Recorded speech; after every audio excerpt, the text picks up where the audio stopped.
This is simply a series on what we believe are core biblical values. These are the values of anyone that are trying to grow in our love for God and our love for people. It's biblical, it's godly. These things appear throughout Scripture. Values like devotion, humility, unity, generosity, faithfulness. In 2 weeks' time, we're going to touch briefly on compassion. And today I want to talk about something that very, in my opinion, and I could be wrong, but very few Christians would think of as a real value. And I would argue that it's even a discipline, a spiritual discipline, a practice. And that is the value of celebration. Celebration is not from your grandmother, it's from God. It's not from someone that just wants to make you feel a little bit better for a moment. No, actually celebration is a part of God's nature and God's culture. There is a heavenly culture to celebration. In fact, those of you that would be familiar at all with the Old Testament would maybe have noticed that God often made it mandatory for everyone to stop. Like, stop working, stop producing, stop harvesting. Now it's one thing for us to earn leave if you work in a corporate environment. It's a whole other thing when you have a harvest. When you are living off the land and like if you don't work, it's like, it takes faith, because it does take faith sometimes to actually take a break, to pull away, to remember that we're not machines, and to actually thank God for what He has done. So imagine going from slavery, which is what the Israelites experienced for 400 years in Egypt, to then being taken through the wilderness for 40 years, and then as they go into, during that season, as well as when they went into the promised land, imagine your new governor. So your previous governor literally just used you as a machine. 7 days a week, you had an inordinate amount that you had to continue to produce. Nothing like today, all right? And that your new governor, your new person who's in charge, this God who has delivered you and is leading you, forces you to take 24 hours off every week. Like so much so, he takes it so seriously that he actually makes it a law during that season. No, you are not a machine. I can produce for you in 6 days what you think will take 7. I want you to, it's not because you've earned it, it's not because you deserved it, in fact you don't. This is a gift of grace. That's what a gift is. A gift is grace. It's a gift. It's undeserved. And then imagine this new ruler, governor, God, Lord, making it mandatory to have to stop and party a few times a year. Does that speak to culture? Yeah. To a value? Guys, I don't believe that heaven is boring and stodgy, and you're definitely not going to be sitting in a white robe on a fluffy cloud playing the harp. Okay? In fact, Scripture tells us in a few places, and I want to just take a look briefly at 3 rapid-fire examples that Jesus gave to a bunch of really stuck-up, prejudiced, tight, hard-hearted religious leaders. The context out of which Jesus told the story about the lost coin, the lost sheep, and the lost son, what is famously known as the Prodigal Son, was in the context of religious leaders getting offended at his openness and love and compassion and interaction with people that were far from God and that they considered to be unworthy. That's Jesus, like, this is the whole point. Hello, they are unworthy. Jesus was trying to make the point that there's no such thing as those with sin and those without sin. It's only those who acknowledge their sin and those who deny their sin. And the point he's trying to make to them a lot of the time is that, hey, you think you're more worthy? No, you're just in denial as to how much you deserve the grace and mercy of God. And so, again, forgive me those of you that are familiar with the story, but the only point I want to get across is just some of the examples where it talks about what I believe is the culture in heaven. In Luke chapter 15, verse 6, this is referring to the shepherd who's lost one of his sheep. He goes around and he finds him. This is Jesus speaking, so he's giving these parables. Verse 6, when he arrives, so this is after he's found that lost sheep, he will call together his friends and neighbors, saying, rejoice with me, because I have found my lost sheep. Now again, bear in mind, this is Jesus speaking, Jesus' words, not Jason. In the same way there is more joy in heaven over one lost sinner who repents and returns to God than over 99 others who are righteous and heaven straight away. That doesn't mean he doesn't love the other 99. It's just, if you have kids, okay, who's got 3 kids? Who's got 3 kids? Anyone? 3 kids, 3 kids, 3 kids?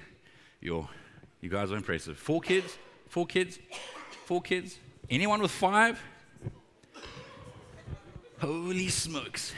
6? Going for 6. Going for 6. Okay, so for the people, Tammy's one of 6, by the way. Sue's mom was one of 10. Anyway, I don't know. Remember, this is when people could afford to have kids. Okay, so if you've got 5 children, right? 5 children, and you're out, let's say they're all pretty young, and you're out, at a, I don't know, you're out at a market somewhere, and after a while you realize that one of them is missing. How many of you know you're going to be distracted? You're not going to be doing the ratio thing. Oh, well, I've got 4, that's 80%. We're okay.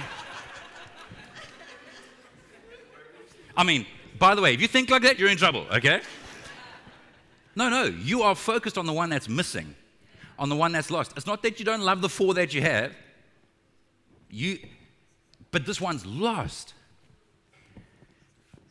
And those of you that have had people that you love kind of drift away to where they're living a self-destructive life and they're hurting themselves, it can be distracting. You are burdened that this person is not experiencing the life, the freedom, the wholeness, the healing, the purpose that God has planned for them. It's in that context that he's saying, that Jesus is saying, guys, hey, hello. And by the way, I think that there are billions of angels.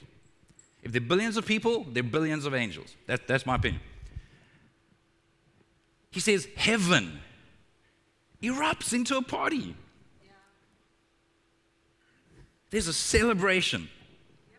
He goes on to tell a story about the lady who's lost her coin, and she searches for it. And then, verse 9, when she finds it, she will call in her friends and neighbors and say, rejoice with me because I have found my lost coin. In the same way, there is joy in the presence of God's angels when even one sinner repents. I'm just trying to give you a taste, just a little bit of insight into the culture of heaven.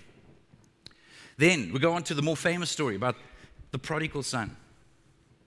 And he has rejected the father. He wanted the father's things, not the father. He's gone away. He's blown his inheritance, which he shouldn't have even been due to yet, because that's how kind the father was, kind of allowing him to, like he allowed him to choose. He allowed him to go. But he comes to his senses and he comes back to his father wanting to repent. And I love how it says that in verse 20, as he returns home to his father, while he was still a long way off. I love that part of the story. Now, we can't build theology on that because a parable is meant to make one point. But I think that this is the heart of our Father. While you're a long way off, his father sees him coming and then filled with love and compassion. Why? Why do we celebrate? Because you're filled with love and compassion. You care. You're grateful, filled with love and compassion. He ran to his son, embraced him, and kissed him. His son said to him, like his son starts to try and pay off like a fraction of his debt, trying to grovel, trying to express enough. Father, I've sinned against both heaven and you, and I'm no longer worthy to be called your son. But his father is basically not even listening. He's like, hey, quick, get the servants, quick, bring the finest robe in the house, put it on him, get a ring for his finger, sandals for his feet, and kill the calf we have been fattening. We must celebrate. Amen. We must celebrate with a feast. Oh, what if that can feed other people? No. We must celebrate. For this son of mine was dead and has now returned to life. He was lost, but now he is found. And these words are actually in the Bible. So the party began. Absolutely. You see, what's interesting is that people, in some cases, will think that, like, let's be honest, most people would struggle to reconcile the idea of God, Jesus, the cross, Christianity, anything to do with the gospel, and party. I've literally heard people say, like if they think about eternal, hey, I want to go to hell. That's where the party's at. I'm like, It really isn't. And I don't mean that facetiously. I'm saying that with compassion. That's not where the party's at. So yes, of course there are ways that the enemy has tried to make celebrate. He tries to turn everything, to corrupt everything. That's why it's sad when church is sad. Like in a somber, there's a time to grieve, there's a time to, but joy should be amongst followers of Jesus. And of course he wants to corrupt it and try and replace real joy, real celebration with counterfeits where there are various false options to stimulate and to distract and to numb and to medicate and to help you escape. Sure. But do you feel better afterwards? I mean, maybe you do. I don't know. But I'm guessing long term the answer is no. But there is a joy. There is a peace. There is so much. No matter what we're going through, and I don't say this lightly, no matter what we're going through, there is so much for us to be grateful for. That's not to deny pain or suffering or mystery or anything that you're going through, but I'm just saying, in the midst of pain, I don't know about you, but I seldom ever have a season in life where everything's just amazing. Or, conversely, where everything just sucks. I would argue that if we're quite attentive, most of the time, if not all of the time, we're in seasons where there is a combination of both pain and challenge and stuff that we're having to endure, and there is reason for joy, for gratitude, for celebration. Literally this morning, I don't often wake up feeling like, whoa, let's go. Like I need my coffee. I need a lot of grace in the morning. But just before anything else, I was like wiggling I was wiggling my fingers, wiggling my toes. I'm like, God. Oh, did you notice? I'm like, guys, listen, this might sound so trite, but if you're able to move your head from side to side, if you have full use of your arms, your legs, your hands, your fingers, guys, the most incredible technology, even $1 million artificial arms and legs and stuff, that is outstanding. It's phenomenal, but it doesn't compare to the original. Guys, if you're able to breathe without assistance, if you were able to eat yesterday, I have no doubt that there are people here that would know what it is to not know where the next meal is coming from, to not know where the next income is going to come from. And what that does is it makes you very grateful anyway, guys, I'm just saying, there is so much reason for us to nurture what I believe is a discipline, a practice, a habit, a value of celebration without faking it, without thinking that means you have to be like, have to fit into a certain personality, you have to want to dance, do backflips. Just so you know, I've never been able to do a handstand in my life. This is a side note, right? Sue started doing some CrossFit, and then they wanted you to do handstand. I'm like, a friend of mine was trying to sell me on this. He's like, hey man, it's amazing. You'll be able to do a handstand. I'm like, I couldn't do a handstand when I was 6 or 12. I don't want to do a handstand. I want to be healthy, but I don't care about a handstand. It doesn't matter whether you can do gymnastics, whether you can do flick flags, whether you enjoy music, dancing. No, it's an attitude. You can be the most relaxed, quiet, thoughtful, sensitive, introverted person, and there be gratitude, there be a joy. So, a couple of ways that I believe that we can nurture joy and celebration is first, just simply, everything I've just been saying, through prayer and thanksgiving. Prayer and thanksgiving, but again, it's a habit. It has to be a practice. You don't wait until you feel it. Right? Those of you in meaningful relationships, you don't wait till you feel it. You choose to value, you choose to invest, you choose to love, you choose to be a good friend, you choose to be a good spouse, partner, parent. And every now and then the feeling catches up. And you're happy that it does. And then you're grateful for the feeling. And then that stirs more. Anyway, so Philippians 4 verse 6. Don't worry about anything, or in some versions it says don't be anxious about anything. Instead, pray about everything. So again, I want to be abundantly clear. You don't have to be in denial to celebrate. You don't have to be in denial to appreciate. We can pray. We can commit needs. We can be, not only we can be, we should be honest with God. I loved what Ivan shared yesterday about learning to become honest with God. Learning to actually arrive with God as He truly is. So we can come honestly with our needs, our burdens, our challenges. Tell God what you need. And that should be in capital letters if I was translating the Bible. And thank Him for all He has done. Has should also be in capital letters. Let's be real. We can be secure with God. We can tell Him what we need. But let's also thank Him for what He has done. And there really is a lot. He is the kindest person you'll ever meet. He is the most trustworthy person you'll ever meet. He is the most gracious, forgiving, patient person you'll ever meet. Let's thank Him for what He has done. Then you will experience God's peace. Notice He doesn't say, oh, then you'll get everything you want. Then all your circumstances will change. He's writing this from prison. Paul is writing this from prison. And again, I want to remind you, they didn't have EU standards back then. Okay? This wasn't a comfy, cozy, let's make sure the climate's controlled and you have three. No. This was a rough, rustic, Middle Eastern prison. He's saying, then you will experience God's peace, which exceeds anything we can understand. His peace will guard your hearts and minds as you live in Christ Jesus. You want to nurture a value of celebration, of gratitude, of joy. Let's commit to a way of life that is prayerful and that is thankful. And it's okay to need to be both on the same day, at the same moment. It's okay to need to bring your pain to God.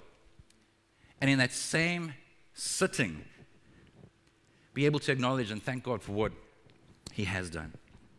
Another principle is that of focus and obedience. Focus and obedience. Now, the reason I say that is because I think the gravitational pull of our human nature is we want to find the quickest possible route towards any destination. So we want the formula. We want the science. We want the steps. We want the principle. If I do this, okay, boom, then we'll have it. And I wish it was like that, but it's not. And so I can't tell you, hey, if you just tick the box of, okay, well, I committed that to God, and tick the box of, well, I thanked Him for the fact that I can do my fingers and my toes. Okay, great. Box ticked. Now, why am I not feeling joy? Why am I not able to celebrate? Because that's not the whole story. We also need to walk in obedience. Guys, we so badly want to make Christianity like any other superstition or like any other religion, which means if I do A, B, and C, then I have control. No. It is about, if I do A, B, and C, maybe I am positioned to actually surrender and trust and be led. So it's not just tick the box of prayer and thanksgiving, but there's a focus and obedience. We need to be trusting and obeying God. That exact same passage that I just read, Philippians 4, verse 6 and 7, goes on in verse 8 to say, now, dear brothers and sisters, one final thing. Fix your thoughts. He's like, hey, focus your minds, focus your life, because our lives move in the direction of our focus, right? Fix your thoughts on Game of Thrones. On what is true. On Instagram. On honorable. What is right, pure, lovely, admirable. Think about things. Like process, digest, meditate, ruminate on things that are excellent and worthy of praise. Guys, I'm just telling you, and again, I say this with love and compassion. We can believe the right stuff. We can take some of the right steps. Things like prayer, thanksgiving, etc. But guys, if I'm going to focus my mind, my free time, so my disposable time and energy, if the vast majority of that is going to be focused on garbage, focused on lust, focused on greed, focused on like aggression and revenge and bitterness. I don't know what this says about me, but I realize that I love movies, or I used to, maybe a little bit less now, where there's revenge involved. Like, yeah, get him. Make him suffer. Like, I don't want him to kill him quickly. Like, make him suffer. You know, I'm like, wow, where does that come from? It does something in me. I'm like, whoa, yeah. Pull it out one at a time. Yeah. Like, make it, you know. Because that's part of my human nature. There's a justice side to me that I like feeding that stuff, but that's not good. I mean, don't hold me accountable, but I'm just telling you, that's not good. I enjoy my Skorpskit and you-know-what movies and series. But guys, if that's what I'm going to meditate on, and next time someone offends me, or disappoints me, or lets me down, or cuts me off in traffic, or treats me unfairly or unjustly in a queue somewhere, is my response going to be one of mercy, patience, kindness, grace, or is it going to be, take him out? One nail at a time. So guys, what do we focus on? It matters. It matters. And then, the very next verse, again, he's writing this from prison. Keep putting into practice all you learned and received from me, everything you heard from me and saw me doing. Then, the God of peace will be with you. And this is why our practices matter. The things we do something to us. Whether you feel it, in fact, I would tell you, I would argue that 99% of the time you're not going to feel it in the moment. If you make a habit out of carving time out every day to spend time with God, to just relax with just even some short time of prayer, reflection. God, is there anything that you want to say? Or help me to experience your love or to know your love. Short time of reading a short passage of scripture, but you make a habit of it. You're not often going to feel it in the moment, but over time, these practices are going to cause us to experience peace and confidence in God. Just very quickly, another principle or practice would be honor. I think that another way that we celebrate, and there are a bunch of scriptures in YouVersion that I'm not going to have time to get to. So if you're on the YouVersion app, you can make sure you save the notes and go back to those. But we are encouraged to honor one another, to encourage one another. And again, you might not feel like it, but let's catch people doing things right. You may not want to encourage or compliment or affirm someone, but that's a part of celebration. That's why even over this weekend, we celebrated a few people. Once or twice a year, we do what we call Tigger Awards with our team nights, where we try and honor people on a bunch of levels, but then there's kind of like just those that for, in some cases, years have just gone above and beyond. We want to honor, we want to encourage, we want to acknowledge one another. And then lastly, and this is going to sound dwarf, because it's all we've been talking about, but to actually celebrate. And by celebrate, again, it doesn't have to fit into someone else's definition. This can fit into your personality or the personalities of those that you're celebrating with. This can fit into your budget or lack of budget. This can fit into your stage, your circumstances, but to actually take opportunities with family, friends, colleagues, team members, for food, laughter, shared experiences. Like, find excuses to celebrate. Yeah. I mean, the obvious ones are birthdays, anniversaries, graduations, successes. A friend gets an increase, make them pay, but celebrate with them, you know? I mean, this might sound so weird, but I've mentioned before, I think that I've been playing tennis the last while, like not a lot, like once a week actually, generally, sometimes twice a week. But we've got a bit of a doubles thing going on. Ivan and I against Erwin and Ryan Rutgers. And I'm happy to report that most of the time we win. Which has a lot to do with Ivan and his eye of the tiger. But I mean, this past Monday night, we killed ourselves for about 3 hours, fortunately their lights, etc. And I mean, we all walked away tired. Like, I was tired after the second set, let alone the fifth. But we won. Eventually, just. And And even though I won't often think of it in these technical terms, I'm telling you, that is a version of celebration for me. I am enjoying being outside. I'm enjoying being with friends. I'm enjoying the fact that I can move even if I feel sore afterwards. But for me, that's a part of celebration. Seeing the disappointment on Erwin's face is like, it brings me joy. I'm joking. Then again, am I? But guys, we're going to wrap up in a moment. I want you to think about some of your daily practices and some of your weekly practices. I honestly believe that church shouldn't be something we flip a coin about on a Friday night, on a Saturday night, or a Sunday morning. It should be one of our practices as long as we can. Because we come together. This is a mini festival. If you were paying attention to some of the words that we were singing during worship, this is a mini festival. We are being reminded of the goodness of God. We're being reminded that He's our way maker, promise keeper, miracle worker. That's a mini festival. I am convinced that there is a healthy, life-giving, modern-day, non-legalistic approach to appreciating God's gift of Sabbath, 24 hours every week, where we are reminded of His grace, that I'm not a slave, that I'm not a machine, that I don't have to have finished everything and earned this break that God actually, and for many of you, you can make that on a Sunday, where you started off with celebrating Him and then enjoying time with friends or family or whatever the case is. If you're able to, if you have the finances, you can enjoy food. If you enjoy being outside, where you go and you just delight in nature or delight in the people that you enjoy. Or if you want to just sit down with a good book and read and just enjoy being able to just read, guys, there's so many different ways that we can do this. And I do want to encourage you on a daily basis.